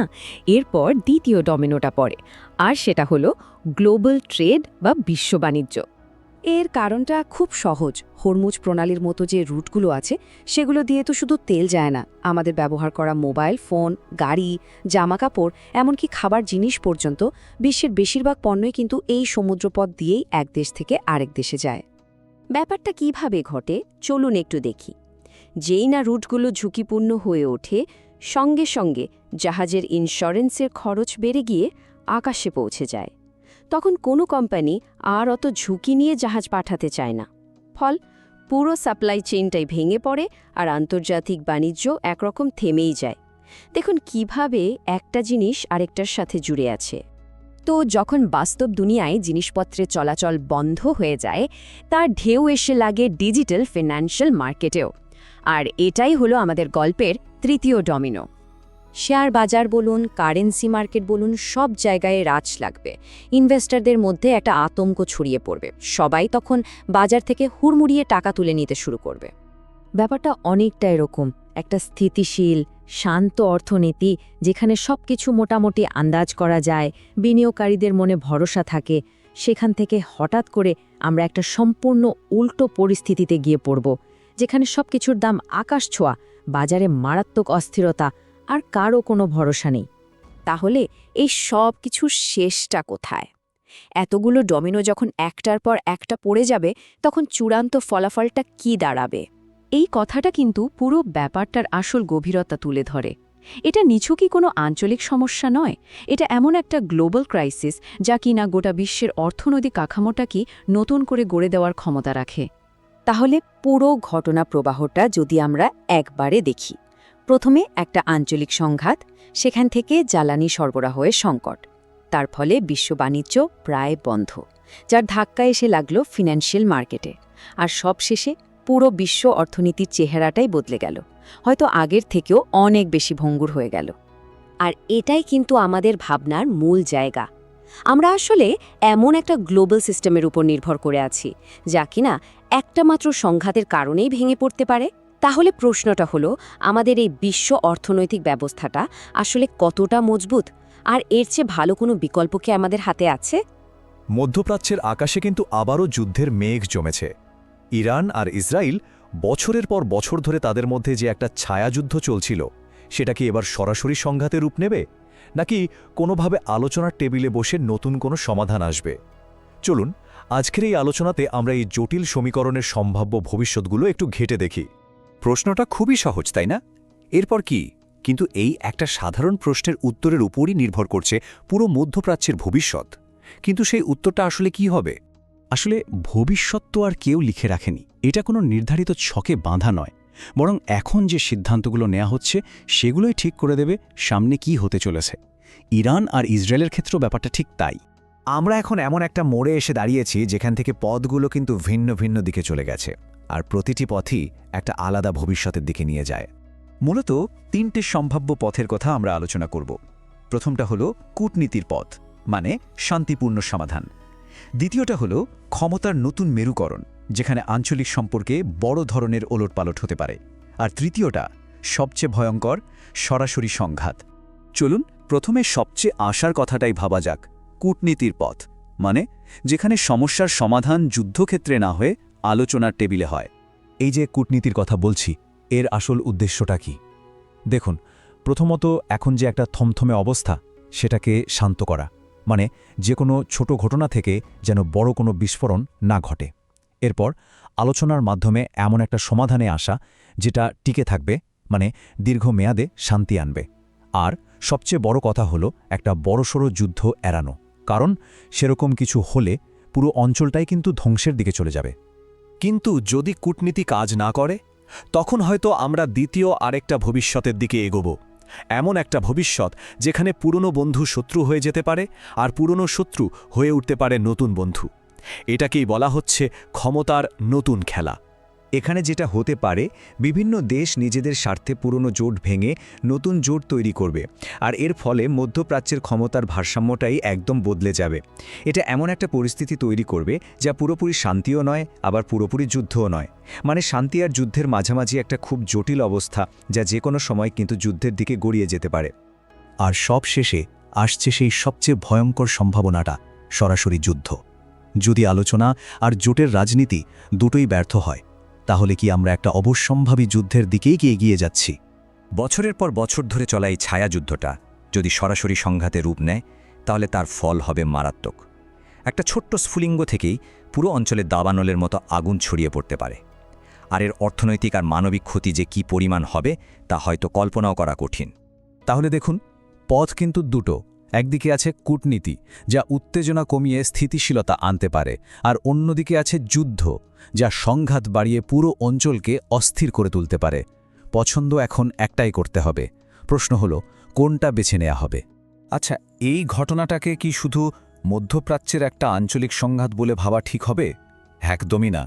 সত্যিটা হলো, এর ঢেউ কিন্তু সারা পৃথিবীতেই ছড়িয়ে পড়তে পারে। কারণ আজকের দুনিয়ায় কোনো কনফ্লিক্টই আর শুধু একটা অঞ্চলের মধ্যে সীমাবদ্ধ থাকে না। একজন বিশ্লেষক কথাটা খুব দারুণভাবে বলেছেন, আগামী কয়েক বছরে যে সিদ্ধান্তগুলো নেওয়া হবে তা প্রজন্মের পর প্রজন্ম ধরে মধ্যপ্রাচ্যের চেহারাটা ঠিক করে দেবে। কথাটা খুব সাধারণ শোনালেও এর গভীরতা কিন্তু অনেক। আর শুধু মধ্যপ্রাচ্য কেন, হয়তো আমাদের এই গোটা বিশ্বের ভবিষ্যতও এর সাথে জড়িয়ে আছে। কারণ এই সংঘাত যদি নিয়ন্ত্রণের বাইরে চলে যায়, তাহলে তার আঁচ থেকে কেউই হয়তো বাঁচতে পারবে না। তাহলে শেষ পর্যন্ত প্রশ্নটা কোথায় এসে দাঁড়াচ্ছে? যে শান্তিটা এখন হয়তো আছে, সেটা কি এতটাই ঠুনকো যে কোনো সময় ভেঙে পড়বে, নাকি আমরা আসলেই একটা ভয়ঙ্কর যুদ্ধের দিকেই এগিয়ে যাচ্ছি, যেটাকে এড়ানো প্রায় অসম্ভব? উত্তরটা হয়তো সময় বলে দেবে, কিন্তু একটা কথা পরিষ্কার, গোটা বিশ্ব কিন্তু অধীর আগ্রহে তাকিয়ে আছে এর উত্তরের দিকে। এমন অনেক যুদ্ধ আছে যা কামানের গর্জনে নয়, বরং একদম নীরবে লড়া হয়। আজকে আমরা ইসরায়েল আর ইরানের মধ্যে কয়েক দশক ধরে চলা এমনই এক গোপন লড়াইয়ের গভীরে ডুব দেব, যা কিনা ছায়ার আড়াল থেকে পুরো মধ্যপ্রাচ্যের ভাগ্য বদলে দিচ্ছে। এই যে গোপন যুদ্ধের কথা বলছি, তা একটা কথায় খুব সুন্দরভাবে ফুটে ওঠে। ক্ষেপণাস্ত্র ছোড়া এবং সেনাবাহিনী একত্রিত হওয়ার অনেক আগেই যুদ্ধ প্রায়শই নীরবে সংগঠিত হয়। এই উক্তিটাই যেন ইসরায়েল আর ইরানের মধ্যকার এই ছায়াযুদ্ধের আসল চরিত্রটা আমাদের সামনে তুলে ধরে। আসলে খবরের কাগজের শিরোনামের পেছনে একটা নিরন্তর গোয়েন্দা যুদ্ধ চলছে। আজকের এই আলোচনায় আমরা সেই ছায়াযুদ্ধের ভেতরেই প্রবেশ করব, যা সবসময় পর্দার অন্তরালে ঘটে। এই সংঘাতের একটা জলজান্ত উদাহরণ দেখা গিয়েছিল 2000-এর দশকে। তখন কি হচ্ছিল? ইরানের পারমাণবিক কর্মসূচির সাথে জড়িত বেশ কয়েকজন প্রথম সারির বিজ্ঞানীকে টার্গেট করে হত্যা করা হয়েছিল। পরপর কয়েক বছর ধরে চলা এই ঘটনাগুলো কিন্তু স্বাভাবিকভাবেই বিশ্বজুড়ে অমচম আলোড়ন ফেলে দিয়েছিল। তো এই ছায়াযুদ্ধের অন্যতম প্রধান খেলোয়াড় হল ইসরায়েলের কুখ্যাত গোয়েন্দা সংস্থা মোসাদ। চলুন তাদের ভূমিকাটা একটু খতিয়ে দেখা যাক। মোসাদকে তো সবাই চেনে, তাই না? এটা বিশ্বের সবচেয়ে চৌকস আর ভয়ঙ্কর গোয়েন্দা সংস্থাগুলোর একটা। তাদের গোপন অভিযান আর রহস্যময় কাজকর্ম নিয়ে তো রীতিমতো কিংবদন্তি তৈরি হয়ে গেছে। মোসাদের প্রধান উদ্দেশ্য ছিল একটা বড়সড় যুদ্ধ এড়িয়ে যাওয়া, কিন্তু একই সাথে ইরানের পারমাণবিক কর্মসূচির গতিও কমিয়ে দেওয়া। মানে এটা ছিল অনেকটা ধারালো ছুরির ওপর দিয়ে হাঁটার মতো একটা ব্যাপার, যেখানে ভারসাম্য রক্ষা করাটাই ছিল সবচেয়ে বড় চ্যালেঞ্জ। তো তারা কিভাবে কাজটা করত? আচ্ছা, তাদের অস্ত্র ছিল অনেক। যেমন ধরুন, অত্যাধুনিক প্রযুক্তির মাধ্যমে নজরদারি চালানো, সাইবার অ্যাট্যাক করা, বিভিন্ন গুরুত্বপূর্ণ স্থাপনায় অন্তর্ঘাত ঘটানো, আর অবশ্যই যা আমরা একটু আগেই দেখলাম, নির্দিষ্ট টার্গেটকে নিঃশব্দে সরিয়ে দেওয়া। কিন্তু যে কোনো গল্পেরই তো দুটো দিক থাকে, তাই না? ইরান কিন্তু এই সব আক্রমণে চুপচাপ বসে থাকার শিকার ছিল না। চলুন দেখি তারা এর জবাবটা কিভাবে দিয়েছে। ইরানের হয়ে এই ছায়াযুদ্ধের নেতৃত্ব দিয়েছে তাদের ইসলামিক রেভলিউশনারি গার্ড কর্পস বা IRGC।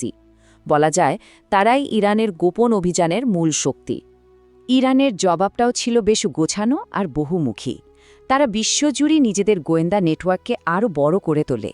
সেই সাথে লেবাননের হিজবুল্লার মতো বিভিন্ন মিত্র আর প্রক্সি গোষ্ঠীর সাহায্যে এমন এক জটিল জাল তৈরি করে, যার মাধ্যমে তারা বিশ্বব্যাপী ইসরায়েলি স্বার্থে আঘাত হানতে শুরু করে।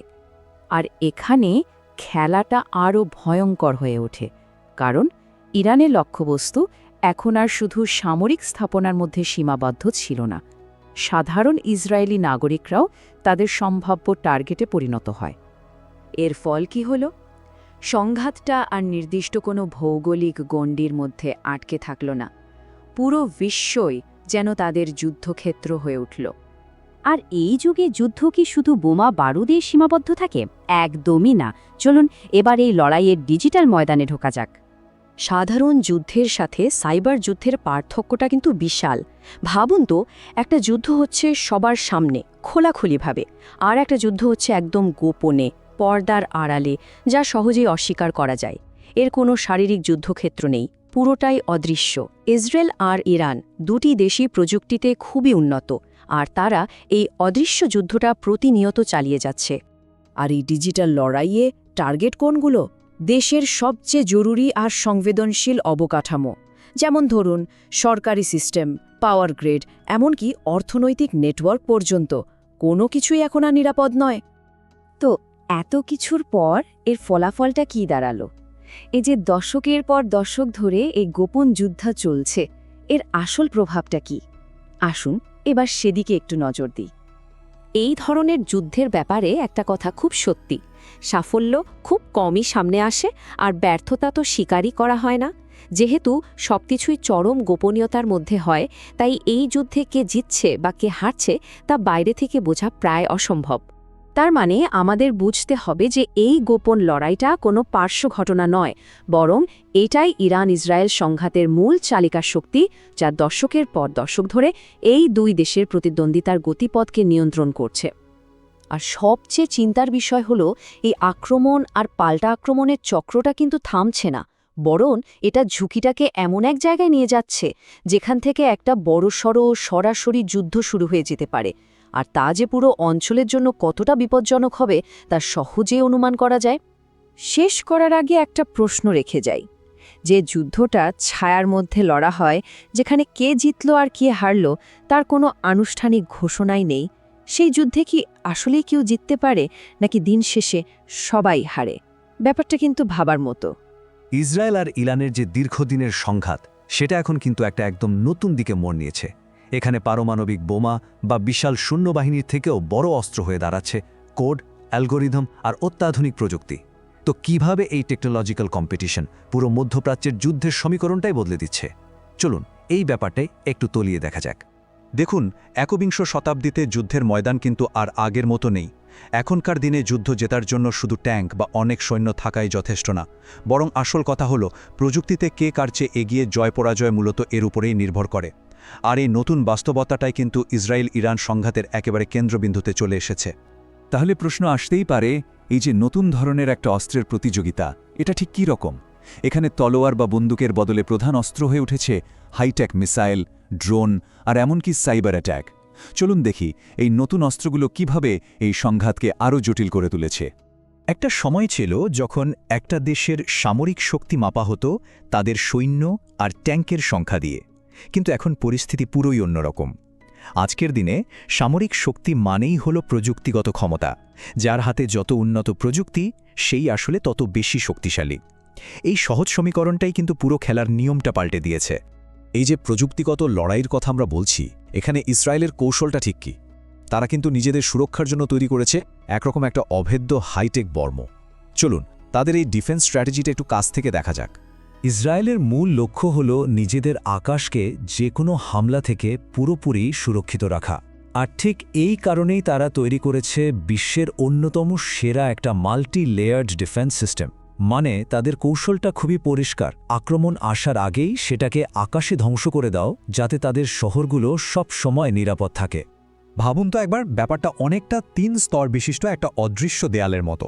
প্রথম স্তরটা হলো আয়রন ডোম, যেটা কিনা ছোটোখাটো রকেট হামলা ঠেকায়। এর পরের স্তর ডেভিড স্লিং, এটা মাঝারি পাল্লার মিসাইলকে ধ্বংস করার জন্য। আর সবচেয়ে শক্তিশালী যে স্তর, সেটা হলো অ্যারো প্রোগ্রাম। এটা দূরপাল্লার ব্যালিস্টিক ক্ষেপণাস্ত্রকেও আকাশেই রুখে দিতে পারে। এই 3টে সিস্টেম মিলে ইসরায়েলের আকাশকে প্রায় দুর্ভেদ্য করে তুলেছে। একদিকে ইসরায়েল যখন নিজেদের রক্ষা করার জন্য এত শক্তিশালী একটা ঢাল তৈরি করছে, তখন ইরান কি করছে? তারা কিন্তু ঠিক এর উল্টো পথে হাঁটছে। তাদের কৌশলটা প্রতিরক্ষার নয়, বরং আক্রমণের। এখানেই কিন্তু দুটো দেশের দর্শনের পার্থক্যটা একদম স্পষ্ট হয়ে যায়।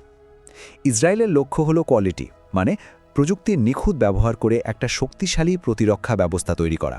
আর অন্যদিকে ইরানের কৌশল হলো কোয়ান্টিটি, মানে সংখ্যার জোরে সেই প্রতিরক্ষা ব্যবস্থাকেই ভেঙে ফেলা। সোজা কথায় গুণমানের বিরুদ্ধে পরিমাণের লড়াই। ইরানের লক্ষ্যটা খুবই পরিষ্কার, ইসরায়েলের হাইটেক প্রতিরক্ষা ব্যবস্থাকে হাজার হাজার মিসাইল আর ড্রোন দিয়ে একবারে জর্জরিত করে দেওয়া। তাদের বাজিটা হলো ইসরায়েলের আয়রন ডোম একসাথে আর কতগুলো মিসাইল আটকাতে পারবে।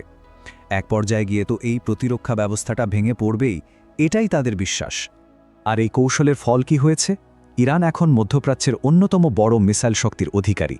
তাদের মিসাইলের পল্লার মধ্যে এখন পুরো অঞ্চলটাই চলে এসেছে, যার মধ্যে অবশ্যই ইসরায়েলও রয়েছে। আর এটা ইরানকে এই অঞ্চলে একটা বিশাল কৌশলগত সুবিধা দিয়েছে। মিসাইল ছাড়াও এই প্রযুক্তিগত লড়াইয়ে কিন্তু আরও একটা ভয়ঙ্কর অস্ত্র যোগ হয়েছে, যা কিনা যুদ্ধের নিয়মকানুনই পুরোপুরি পাল্টে দিচ্ছে। আর সেই অস্ত্রটা হলো ড্রোন। কমব্যাট ড্রোনকে বলা যেতে পারে আধুনিক যুদ্ধের গেম চেঞ্জার। এগুলো তুলনামূলকভাবে সস্তা, তৈরি করাও বেশ সহজ, আর সবচেয়ে বড় কথা হলো এগুলো আক্রমণে পাঠাতে কোনো পাইলটের জীবনের ঝুঁকি নিতে হয় না। মানে কম খরচে শত্রুপক্ষের ব্যাপক ক্ষতি করার জন্য এর চেয়ে ভালো অস্ত্র আর হয় না। ইরানের এই ড্রোন প্রযুক্তি কিন্তু এখন আর তাদের সীমানার মধ্যে আটকে নেই, বরং পুরো মধ্যপ্রাচ্যে ছড়িয়ে পড়েছে। ইয়েমেন থেকে শুরু করে সিরিয়া, বিভিন্ন সংঘাতে তাদের তৈরি ড্রোন ব্যবহার হতে দেখা যাচ্ছে। এর ফলে হচ্ছেটা কি? ইরান সরাসরি যুদ্ধে না জড়িয়েও তাদের সমর্থিত বিভিন্ন গোষ্ঠীর মাধ্যমে নিজেদের প্রভাব ধরে রাখতে পারছে। তাহলে এই যে একটা প্রযুক্তিগত অস্ত্রের প্রতিযোগিতা চলছে, এটা আমাদের শেষ পর্যন্ত কোন দিকে নিয়ে যাচ্ছে? একদিকে আছে উন্নত প্রতিরক্ষা ব্যবস্থা, আর অন্যদিকে ঝাঁকে ঝাঁকে আক্রমণাত্মক অস্ত্র। এই সমীকরণের ভবিষ্যৎটা আখের কি? একটা বিষয় কিন্তু একদম পরিষ্কার, এই প্রতিযোগিতা থামার কোনো লক্ষণই নেই, বরং দিনকে দিন এটা আরও তীব্র হচ্ছে। দুই পক্ষই এমন এক ভবিষ্যতের জন্য তৈরি হচ্ছে যেখানে যুদ্ধটা হবে স্ক্রিনের পেছনে বসে, কোড আর হার্ডওয়্যারের মাধ্যমে। এমন একটা ভবিষ্যৎ যেখানে হয়তো একটা ছোট্ট অ্যালগোরিদমই যুদ্ধের ভাগ্য নির্ধারণ করে দেবে। তাই শেষ প্রশ্নটা এটাই থেকে যায়, যখন একটা মিসাইলের চেয়েও মারাত্মক অস্ত্র হয়ে ওঠে একটা কম্পিউটার কোড, তখন যুদ্ধের ভবিষ্যৎ ঠিক কেমন হতে চলেছে? আর সেই ভবিষ্যতের জন্য আমরা কি আদৌ প্রস্তুত? ইরান ইসরায়েল সংঘাত এই খবরটা তো আমরা প্রায়ই শুনি, তাই না?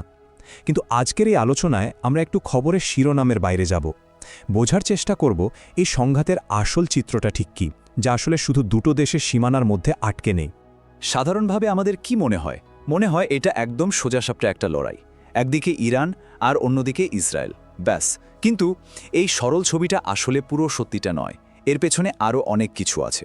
তাহলে প্রশ্নটা হলো, পর্দার আড়ালের গল্পটা কি একদমই অন্যরকম? কি হবে যদি বলি আসল যুদ্ধক্ষেত্রটা এই দুটো দেশের সীমানা ছাড়িয়ে আরও অনেক অনেক বড়? চলুন এই জটিল বাস্তবতার ভেতরেই ঢোকা যাক। এই যে ছায়াযুদ্ধের কথা বলছি, তার সবচেয়ে বড় খেলার মাঠ কোনটা জানেন? সেটা হলো সিরিয়া। সত্যি বলতে এখানেই সবচেয়ে জটিল চালগুলো চালা হচ্ছে। পুরো অঞ্চলটা যেন একটা দাবার বোর্ড হয়ে উঠেছে। এর শুরুটা হয়েছিল কিন্তু 2011 সালে।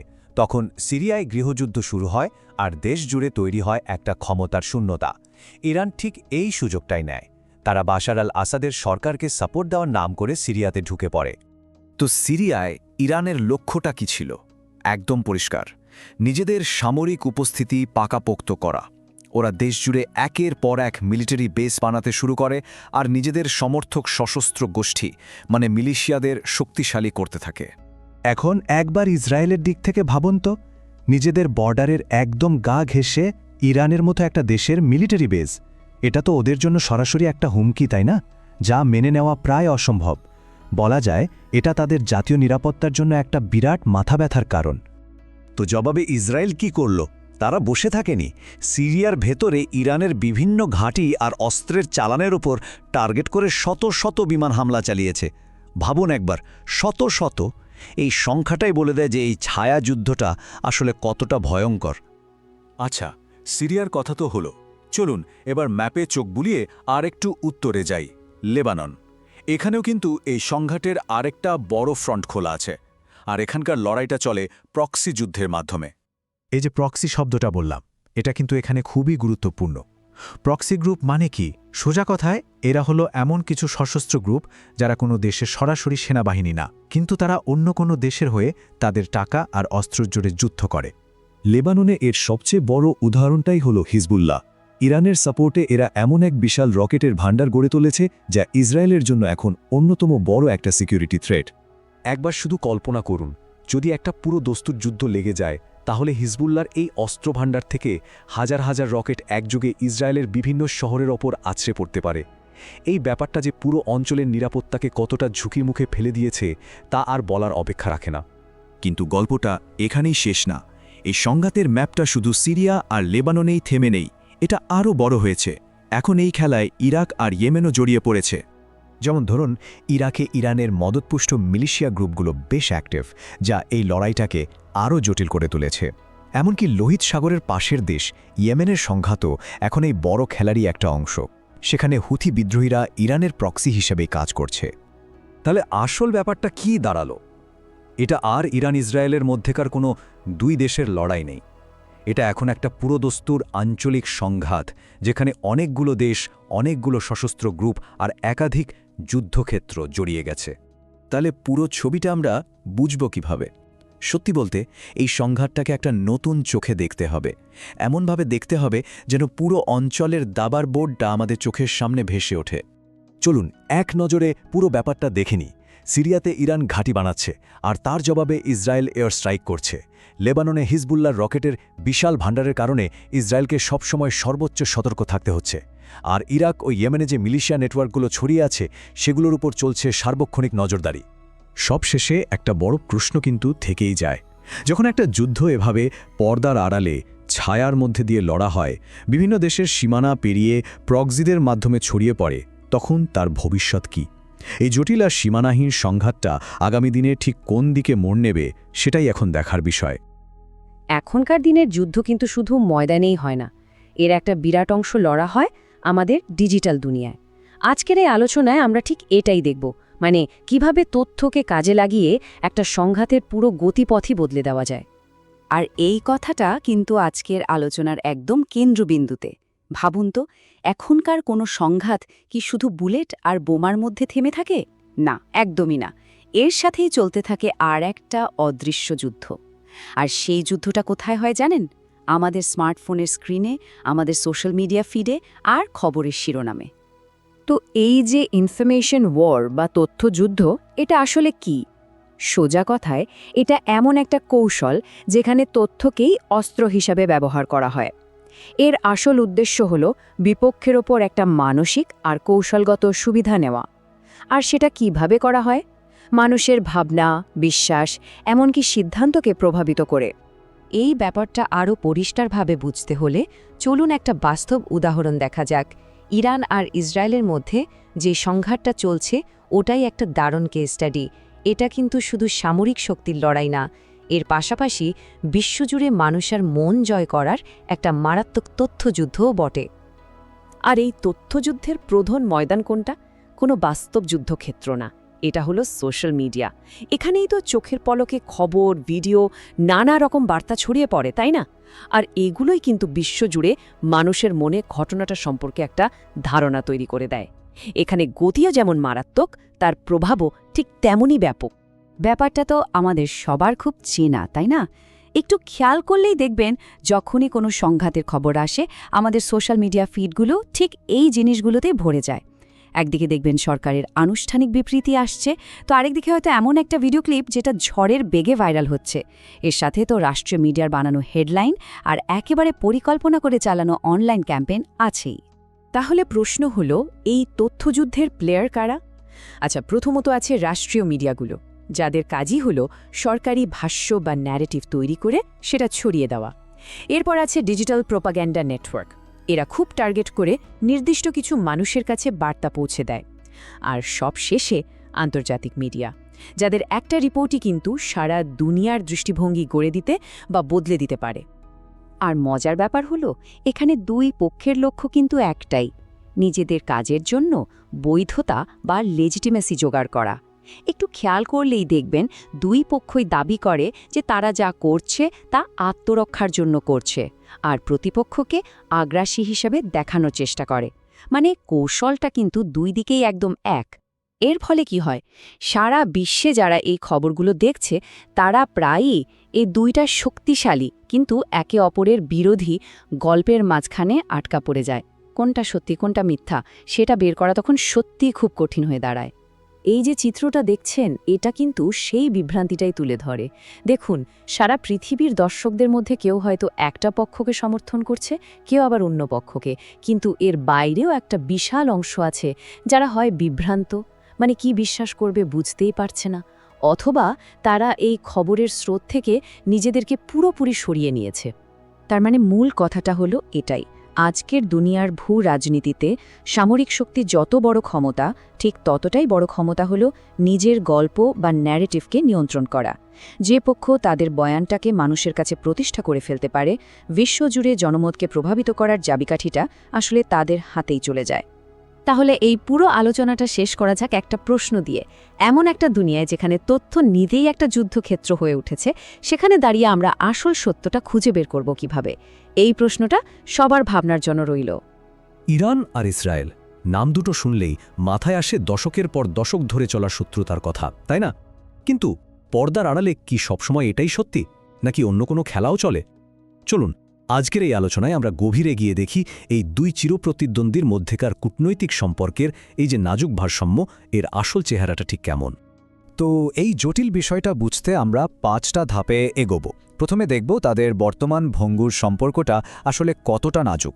এরপর এত শত্রুতার মাঝেও কেন আলোচনার একটা ক্ষীণ আশা টিকে আছে সেটা জানব।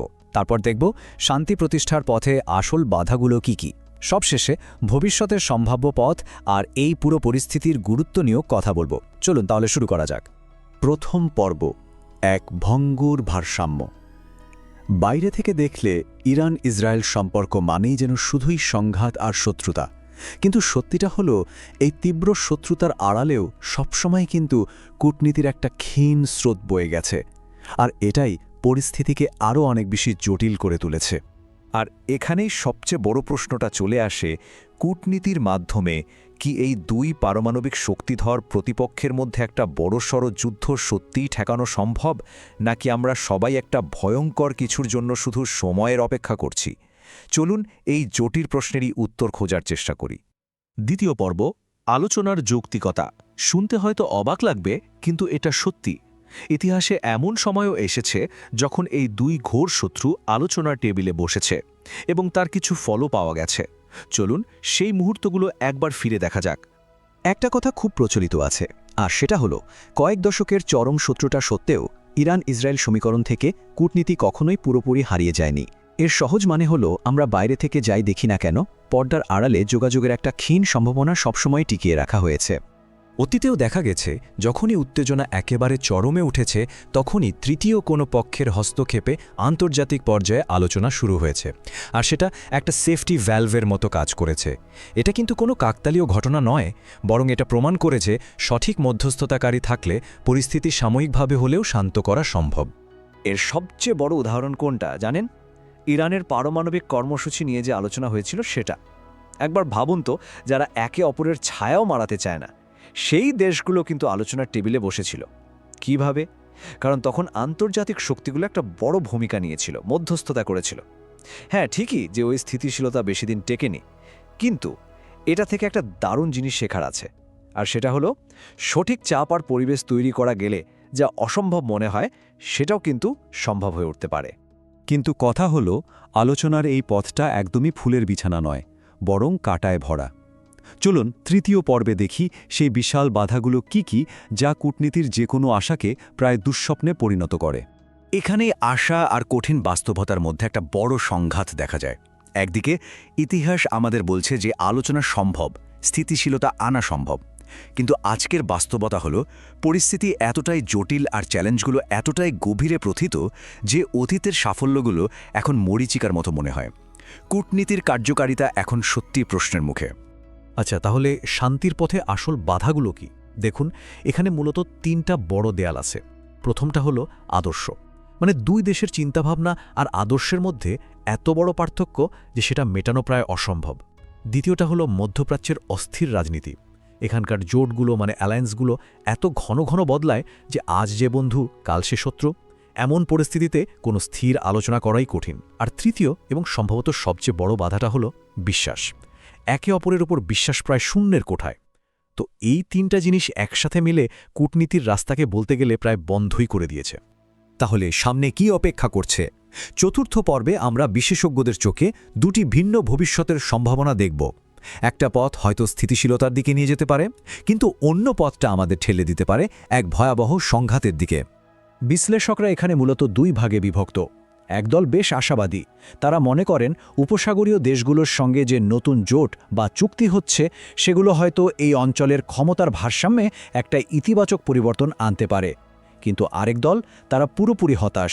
তাদের ভয়টা হলো এই যে পাল্টা হামলার চক্র, এটা এতটাই গভীরে চলে গেছে যে শুধুমাত্র আলোচনার মাধ্যমে এখান থেকে বের হওয়ার আর কোনো পথই হয়তো খোলা নেই। এবং সবশেষে পঞ্চম পর্ব, কেন এই বিষয়টা আমাদের সবার জন্য এত গুরুত্বপূর্ণ?